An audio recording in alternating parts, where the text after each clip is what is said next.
घने बालों के लिए अब स्पा जाने की ज़रूरत नहीं पड़ेगी।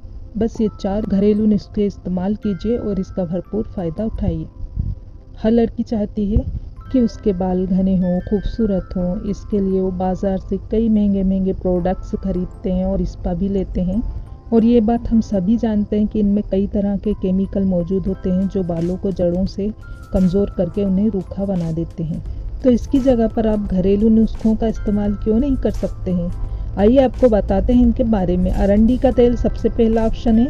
अरंडी के तेल में अच्छी मात्रा में विटामिन ई होता है जो आपके बालों के स्वास्थ्य के लिए फ़ायदेमंद साबित होगा।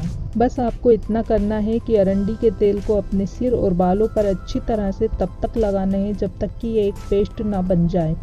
आधे घंटे के बाद अपने बाल धो सकते हैं। दूसरा नुस्खा संतरे की प्यूरी। आपको जानकर हैरानी होगी कि विटामिन सी युक्त संतरे की प्यूरी आपके बालों को घना बनाने में कारगर साबित हो सकती है। संतरे की प्यूरी बनाने के लिए संतरे को अच्छे से ब्लेंड करें और अच्छी तरह से पीस लीजिए। बारीक पीसकर इसका पेस्ट बना लीजिए और इस मिक्सचर से अपने स्कैल्प, अपनी खोपड़ी और बालों की मालिश कीजिए। तीसरा नुस्खा है गुलमेहंदी का तेल यानी रोजमेरी का तेल।